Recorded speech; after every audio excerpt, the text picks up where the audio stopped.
Welcome back everyone. Welcome to civil services study. Test number 489 लगाते हैं UPSC civil services prelims के लिए। Focus करेंगे इंडियन पॉलिटी के प्रश्नों पर। तो चलिए स्टार्ट करते हैं। चैनल को सब्सक्राइब रखिएगा, बेल आइकन को प्रेस रखना लेटेस्ट वीडियो नोटिफिकेशन पाने के लिए, और टेलीग्राम चैनल को भी ज्वाइन कर लीजिए। इन सब का लिंक डिस्क्रिप्शन बॉक्स में दे रखा है। तो क्वेश्चन नंबर 1 है, स्टार्ट करेंगे वहीं से जहाँ से छोड़ा था। लोक लेखा समिति से रिलेटेड कुछ स्टेटमेंट है यहाँ पर। पहला स्टेटमेंट है, लोक लेखा समिति वर्ष 1921 में पहली बार अस्तित्व में आई और वर्तमान में लोक लेखा समिति की कुल सदस्य संख्या 22 है। 22 मेंबर होते हैं इसमें, और इन 22 में से 15 राज्यसभा के होते हैं और 7 होते हैं लोकसभा के। बताइए कौन सा इसमें करेक्ट है, करेक्ट बताना है।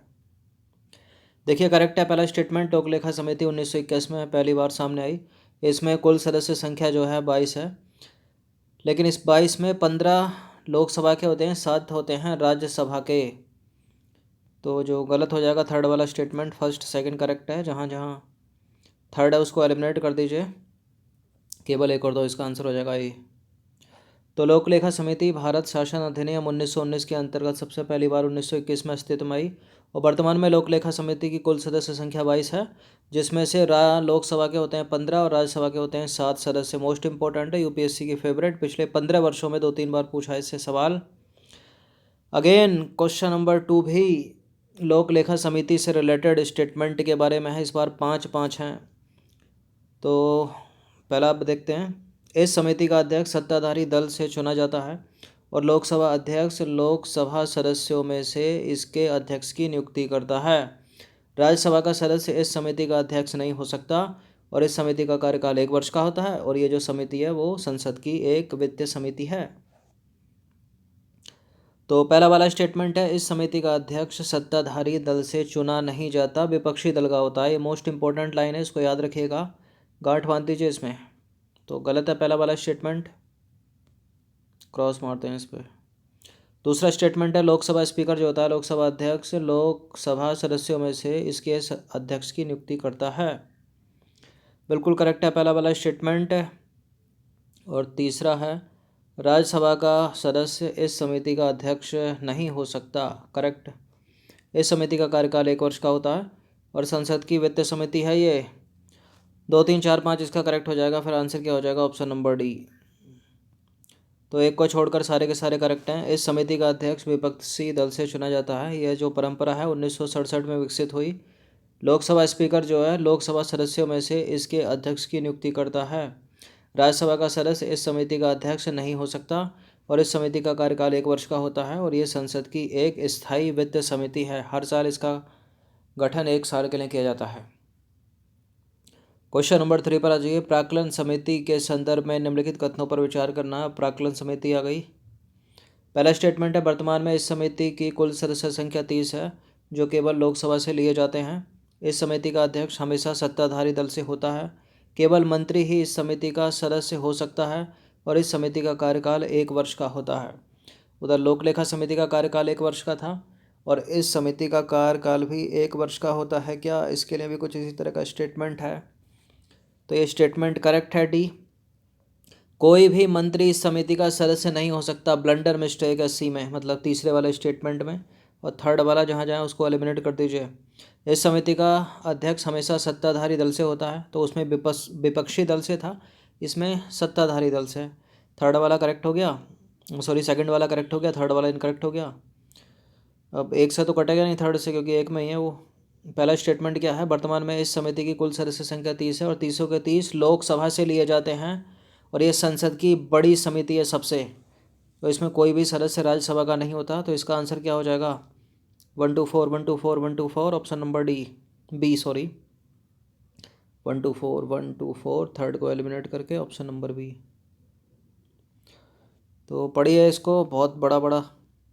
3 को छोड़कर सारे करेक्ट हैं। देखिए वर्तमान में इस समिति की कुल सदस्य संख्या 30 है। वर्तमान में 30 है, तो जब ये मूल थी, मतलब जब ये आई थी मूलतः, तब कितनी थी इसमें, 25 सदस्य थे तब इसमें।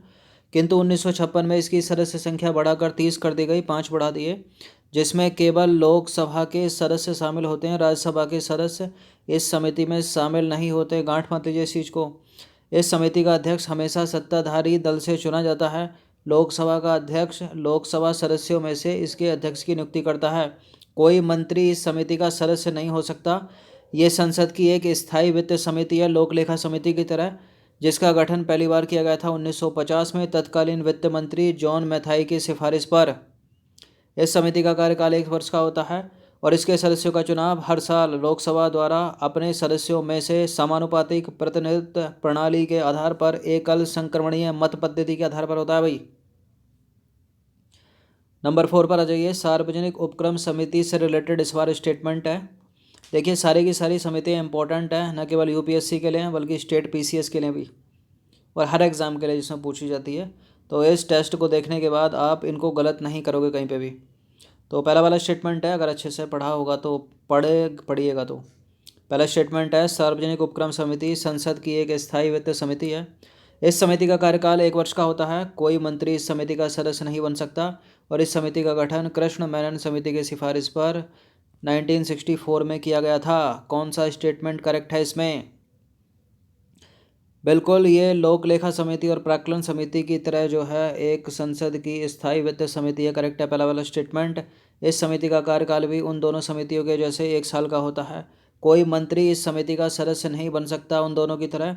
इस समिति का गठन कृष्ण मेनन समिति की सिफारिश पर पहले वर्ष 1964 में किया गया था सबसे पहले। तो डी हो गया इसका आंसर, सारे के सारे करेक्ट हैं। तो उपरोक्त सारे के सारे सत्य हैं। सार्वजनिक उपक्रम समिति संसद की एक स्थायी वित्त समिति है जिसका गठन प्रतिवर्ष संसद द्वारा किया जाता है। कोई मंत्री इस समिति का सदस्य नहीं बन सकता। इस समिति का कार्यकाल 1 वर्ष का होता है। इस समिति का अध्यक्ष लोकसभा अध्यक्ष द्वारा लोकसभा सदस्यों में से नियुक्त किया जाता है। इस समिति का गठन कृष्ण मेनन समिति की सिफारिश पर 1964 में किया गया और वर्ष 1974 में इस समिति की सदस्य संख्या 15 से बढ़ाकर 22 कर दी गई, जिसमें 15 सदस्य लोकसभा के और 7 राज्यसभा के, उसी तरह जैसे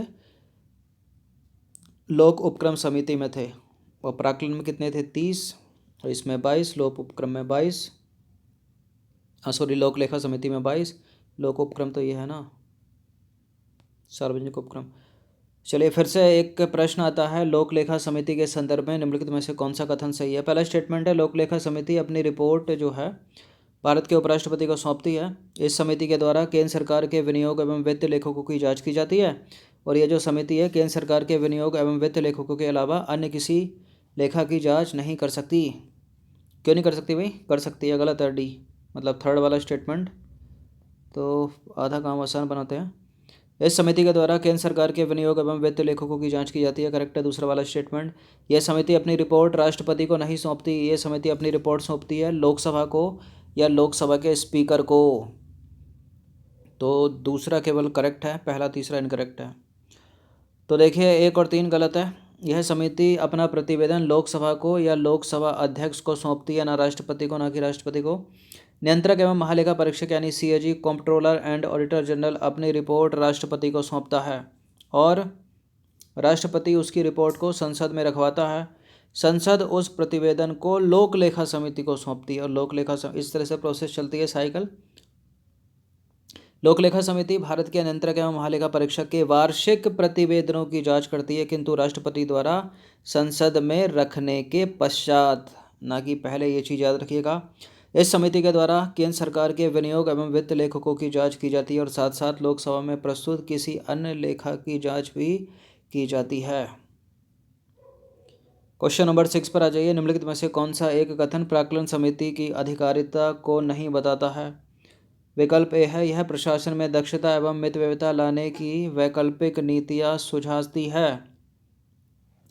बिल्कुल सुझाती है। यह परीक्षा करती है कि प्राक्कलन में जो नीति निर्धारित की गई हैं उसकी सीमाओं में रहते हुए धन अच्छी तरह लगाया गया है या नहीं।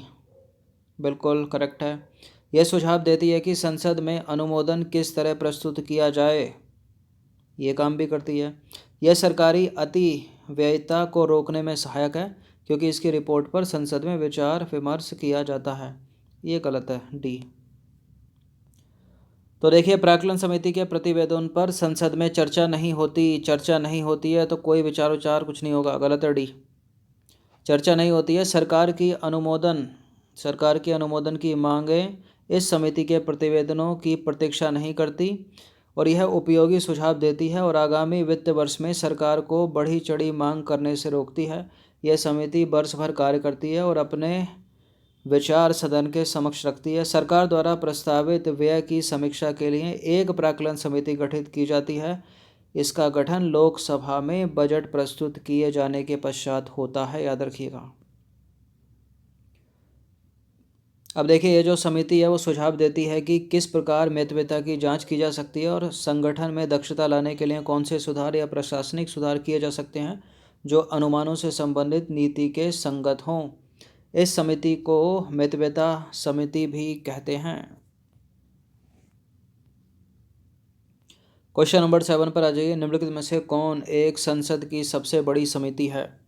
ये प्रश्न यूपीएससी सिविल सेवा कर चुकी है 2016 में या 17 में। इसका उत्तर हो जाएगा प्राक्कलन समिति, क्योंकि 30 के 30 इसमें लोकसभा के होते हैं ना। तो देखिए, प्राक्कलन समिति में कुल 30 सदस्य होते हैं जो सभी लोकसभा के सदस्य होते हैं। बात करें लोक लेखा समिति की तो इसमें 22 होते हैं, 15 लोकसभा के, 7 होते हैं राज्यसभा के। बात करें सरकारी उपक्रम समिति की तो इसमें भी 22 होते हैं, 15 लोकसभा के, 7 राज्यसभा के। बात करें याचिका समिति तो याचिका समिति में लोकसभा समिति में देखिए दोनों में होती है याचिका समिति, लोकसभा में और राज्यसभा में। लोकसभा समिति में इसमें 15 मेंबर होते हैं और राज्यसभा समिति में इसमें 10 मेंबर होते हैं। ये एक जांच समिति है और यह समिति विधेयकों, सार्वजनिक महत्व के मामलों पर दायर याचिकाओं को आवेदनों पर विचार करती है। इसे आवेदन समिति भी कहते हैं। क्वेश्चन नंबर 8 पर आ जाइए। संसद की विभाग संबंधी स्थायी समितियों के संदर्भ में निम्नलिखित में से कौन सा सही है? पहला स्टेटमेंट है, संसद की प्रत्येक विभागीय स्थायी समिति में लोकसभा के सदस्य केवल लोकसभा अध्यक्ष के द्वारा और राज्यसभा के सदस्य राज्यसभा के सभापति द्वारा चुने जाते हैं और इन समितियों का कार्यकाल 1 वर्ष का होता है। सबका 1 वर्ष का ही चल रहा है, ये दोनों के दोनों करेक्ट हैं। और प्रत्येक विभागीय स्थायी समिति में लोकसभा और राज्यसभा के सदस्यों का चुनाव लोकसभा अध्यक्ष द्वारा किया जाता है। देखिए, एक शब्द यहाँ इंडिकेट कर रहा है विभाग को, मतलब डिपार्टमेंटल, तो लोकसभा का अलग होगा ना, फिर राज्यसभा का अलग होगा। तो करेक्ट हो गया पहला वाला स्टेटमेंट, क्योंकि संसद की प्रत्येक विभागीय समिति में लोकसभा के सदस्य लोकसभा स्पीकर के द्वारा और राज्यसभा के सदस्य राज्यसभा के सभापति द्वारा चुने जाएंगे। इन समितियों का कार्यकाल 1 वर्ष का होगा, तो सी हो जाएगा इसका आंसर। ये गलत है क्योंकि ये दोनों डिपार्टमेंटल लोकसभा स्पीकर को सौंप रहा है। तो देखिए, विकल्प ए और बी सही हैं, अतः उत्तर सही सी होगा। डी गलत हो गया इसलिए, क्योंकि संसद की प्रत्येक विभागीय स्थायी समिति में लोकसभा के सदस्य लोकसभा अध्यक्ष के द्वारा और राज्यसभा के सदस्य राज्यसभा के सभापति द्वारा चुने जाते हैं। क्वेश्चन नंबर 9 पर आ जाइए। सदन के पटल पर किसी मंत्री के द्वारा की गई वचनबद्धता की परिपूर्णता हो गई है अथवा नहीं, इसका निर्णय कौन करेगा? राज्यसभा का सभापति, केंद्रीय मंत्रिमंडल, लोकसभा का स्पीकर या लोक आश्वासन कमेटी? तो सभापति कौन होता है? उपराष्ट्रपति होता है ना। ये नहीं करेंगे, केंद्रीय मंत्रिमंडल नहीं करेगा, लोकसभा स्पीकर नहीं करेगा। करेगा तो कौन? लोक आश्वासन समिति, ऑप्शन नंबर डी। तो लोक या सरकारी आश्वासन समिति जांच एवं नियंत्रण के लिए संसद की स्थायी समिति है। यह समिति मंत्रियों द्वारा सदन में समय समय पर दिए गए आश्वासनों, वचनों एवं प्रतिज्ञाओं की जांच करती है और किस पर कितना क्रियान्वयन हुआ है इस पर प्रतिवेदन देती है। क्वेश्चन नंबर 10 पर आ जाइए। सूची 1 को सूची 2 से सुमेलित करना है, इंपॉर्टेंट है। सूची 1 में है लोक लेखा समिति, याचिका समिति, बाजार स्टॉक बाजार स्कीम संयुक्त समिति और विभागीय समिति। तो लोक लेखा समिति को किससे मिलाएं? लोक लेखा समिति हो गई, प्राक्कलन समिति हो गई, सरकारी उपक्रम समिति हो गई। ये क्या हैं? ये हैं वित्तीय समितियां। तो ए का थर्ड कर दीजिए। अब जहाँ पर ए का थर्ड है वो तो छोड़ दीजिए, बाकी को एलिमिनेट कर दीजिए अपना काम आसान करने के लिए। याचिका समिति कैसी समिति हो गई? याचिका समिति हो गई एक कार्यकारी समिति। और स्टॉक बाजार स्कैम संयुक्त समितियां ये तदर्थ समितियां होती हैं, आती जाती रहती हैं, मतलब टाइम टू टाइम इनको जो है बनाई जाती हैं जब इनकी आवश्यकता पड़ती है। ये तो हर साल बनती है ना। बाकी डिपार्टमेंटल कमेटी जो है विभागीय समिति, वो कैसी समितियां हैं? वो हैं स्टैंडिंग समिति। तो इसका आंसर क्या हो जाएगा? इसका आंसर हो जाएगा ऑप्शन नंबर ए हो जाएगा। क्या हो जाएगा? ऑप्शन नंबर ए से मिल जाएगा ये। ए का 3, बी का 4, सी का फर्स्ट और डी का 2। तो 10 प्रश्न थे इंपॉर्टेंट, अच्छे से इसका रिवीजन कर लीजिएगा 1 से 2 बार। धन्यवाद। बाकी continuously sequence wise topic wise back to back चल रहे हैं।